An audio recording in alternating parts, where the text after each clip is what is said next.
this video, we experience, have fun, and install a catback exhaust for the GTI, specifically from Unitronic. It's a beautiful piece. If you're looking for more personality, volume, get some more flow so we can increase power, this is an absolute must for your car. Let's dive right into unboxing it, seeing it up close, going over the benefits and features, install it, and then at the very end, we're gonna take it to the canyon over here in Arizona and see what it sounds like from a third-person perspective, cruising through the hills like you guys are gonna be having a lot of fun with it. You guys are gonna like this one.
Let's touch on all the benefits of having this catback exhaust. It makes the car louder. Looking at the back of the car, I didn't expect it to make it that much more aggressive. You can actually see the muffler from the back when you're like pretty far from the car, and you can see the Unitronic branding. The tips are way bigger. It looks really, really sharp, and it adds a nice touch to this car that I didn't realize it needed that much. Anytime you increase airflow, you're increasing horsepower. Usually with the catback exhaust, it's only a couple horsepower, if any, and it's not something to really like leave on the table as like a huge perk, but it's there. And when we have other mods like a downpipe and stuff where we're increasing boost, flow is really, really vital, and you're preparing yourself for that because you're gonna squeeze a lot of horsepower out of this catback once you have more flow with like a downpipe. But with the stock setup, it's nothing too crazy. Most of it gets choked up in the catalytic converter and limits you there. So we do have an increase in flow, but not a ton yet. There's only so much you can get out of a catback, no matter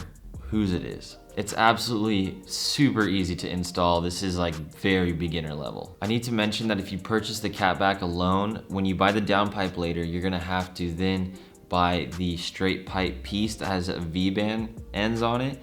So there's the catback, the downpipe, and then a middle piece. The middle piece you will need to buy to link this catback to the downpipe, just so you know. It's just the way it is. I have some links in the description to help you guys out if you get lost. This exhaust features 3-inch tubing, really, really nice TIG welds, V-band clamps that have no chance of leaking, 2 4-inch tips that look completely different than the stock ones in a good way. The muffler is super free flowing to increase power, but it also has a sound reflection chamber, which is basically, in exhaust terms, noise canceling. It lets certain frequencies in and then cancels them when they try and make it back out. It's the same concept as noise canceling headphones. I've had some experiences in my life where we've worked on exhausts at different setups, and I've ran stuff that has that technology and stuff that doesn't, and it's a real thing. It's very subtle, but when you have it, you don't really notice it, but when you don't have it, you do notice it.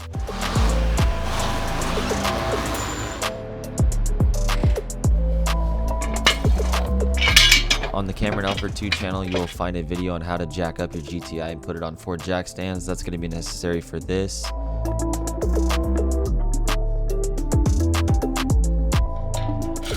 To get started, this exhaust clamp is a 13mm. It's attached to the stock downpipe, so we're going to be disconnecting the stock catback.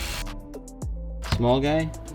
Okay. I have a really helpful Amazon list in the description with like a pry bar tool set like this to open up this exhaust clamp. It was super helpful. These are also 13mm. We're going to lower the whole exhaust brackets.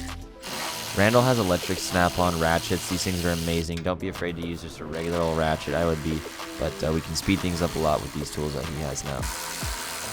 There are 4 13mm nuts to remove the support brace to get it out of the way so we can pull the exhaust down.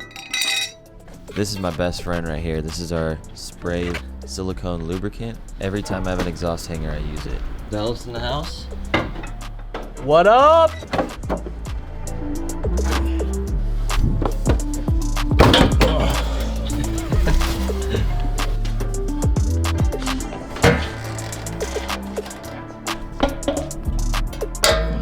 Always like to set the stock one out, look at the shape of it, and then put together the aftermarket one to make sure I have everything in place.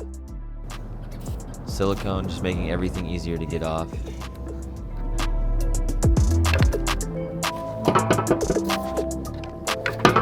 Perfect. Thank you, sir.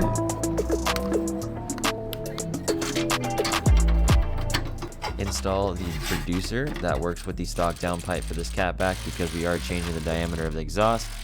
This reduces it down for the stock setup. Tighten these guys up. The next mid pipe, you're gonna want to slide into the hanger first and then get it into place and then have your seal and V-band clamps ready to go. These V-band clamps are 12mm.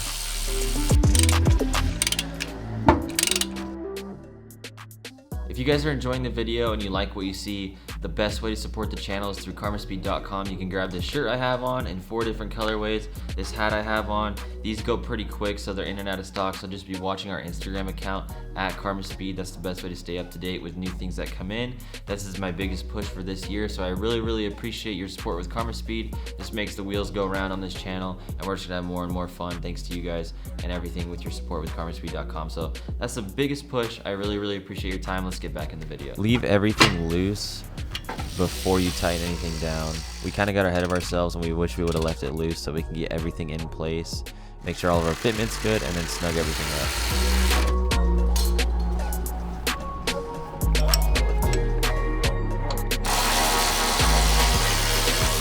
Oh, let's see what you got. You ever used a snap-on tool before? Dude, first time. Is this even gonna mend together? We're gonna have to loosen everything. Yeah, probably have to loosen everything.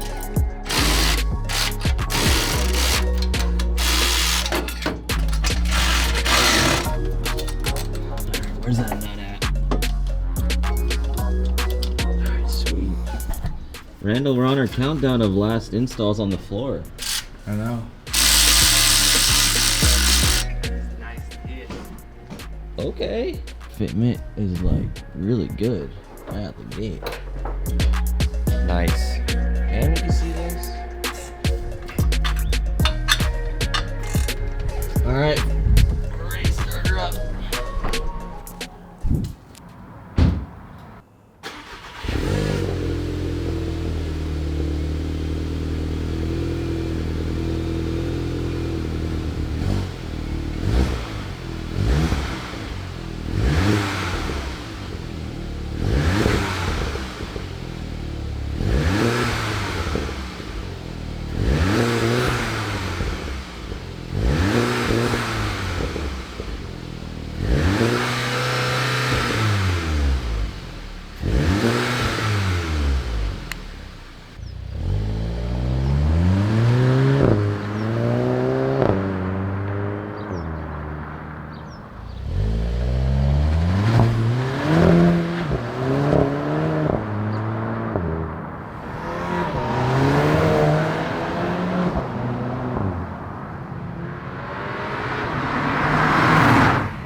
Ooh, a little throaty action. This is the tamest car I've ever owned, and we need a downpipe to get this thing acting a little crazier.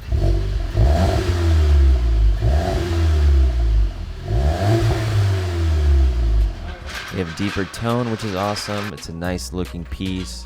We have more flow, so we can get more power when we have the downpipe. But as I record this voiceover, I already have the downpipe on, and it sounds nasty. You guys are gonna love it. Before we head out to the canyon and listen to the exhaust in a really, really fun way, under load, going through the hills, we had a blast. You guys are gonna love it. It was Randall's first time going out and helping me film, which having that help is so huge. You guys get footage like this because of Randall, so I really, really appreciate having him, and I hope you guys do too. But let's talk about my overall thoughts on this so that you guys can take this away with you when you decide to buy a catback exhaust. This exhaust is super dailyable, but with these 4-cylinder turbos across the board, no matter any of these hatchbacks I've done, any 4-cylinder I've done, when you hit slight inclines, there's so much load on these cars, on these motors, that you do get a slight drone no matter the exhaust setup, motor, car, it does not matter. So don't let that persuade you into thinking that, oh, this exhaust setup has drone, this one's not gonna have drone. Especially in Arizona, these freeways are so flat that when you get a slight incline, which is a lot of the time, it picks up and you start thinking, does this thing have drone? No, it didn't 20 minutes ago, but it does now. Maybe, do I like this exhaust? Be careful when you start talking yourself into how you feel about things, and pay attention to the incline or decline. These 4-cylinder motors can make you think these things. You guys get what I'm trying to say. But I've had 4 people in the car, slight inclines. You can hear the motor, but it's not like we can't hear each other talk anymore. It's like really, really chill. With the stock downpipe at idle and revving it in neutral, it doesn't sound that crazy. That's the nature of this car and the limits it has with not letting you rev it too high in neutral. It's the car's fault, not the product's fault at all. This car's just not a crazy, like, hey, rev it up real quick. Like, this car's not good for that. It gets better with the downpipe, trust me. Like, I was shocked. It gets better, but this just isn't your car for like shocking, like revving it up a little bit. I'm sure some people will feel differently, but with just a basic bolt-on car, it's just, there's much crazier out there. Like, I think the Focus ST has the most like aggressive, like, hey, rev it up real quick. Like, I don't know. But compared to the Mark 7, the Mark 7 is really, really chill. This exhaust is louder on the outside than you think. It disguises it really, really well with no drone inside, and how quiet and tame it is, and how the exhaust makes its way out of the back of the car. You're always like, oh, I'm not making that much noise. And then when I hear this car from the outside, like you guys are about to in a little bit, you're like, it's pretty loud. Like, when we were out in the canyons filming, and I was this one shot where Randall was filming across the lake, and to me up in this corner, when I was watching it back, I was like, wow, like you can hear the sound waves bouncing off the rocks from pretty far away, and this is just with the catback. So don't let it fool you. You're making more noise than you think, and it's good noise, and it's not like, whoa, like what's that? It's just like, oh dude, that guy's getting it over there, like he's having a good time. It's chill vibes still. I like how this looks way more than I expected. I kind of just had this idea in my head of, oh, it's gonna be upgraded, bigger tips. It'll look nice, cool. But when we put it on, I was like, wow, the muffler kind of hangs down a little lower, and they got the Unitronic branding on it that looks really, really clean and minimalistic. And then the bigger tips, it's a flex. Like, it looks good, like especially from a distance. You can see everything. You can see the Unitronic branding, you know, if you're far away, or if you get up close and you're like at a lower level or elevation than like the road or something. It looks really, really good, and I think it added the nice little touch to the looks of the car. This exhaust matches the personality of this car in every way, and I really, really look for that in all the things that I do to these cars. I like showing the absolute strongest personality out of every car I touch. And some cars have different types of personalities depending on how you mod it. This is just my way, I guess, of what you watch here is just kind of my interpretation of personalities of all these cars we touch. My favorite thing, I think, that I was really stoked about is the vibrations you get when you shift now. With it being a little bit louder, when you get a good shift, about 3/4 to 90% throttle, and it hits, you actually get a little bit of vibration from the sound in the cab, in your seat.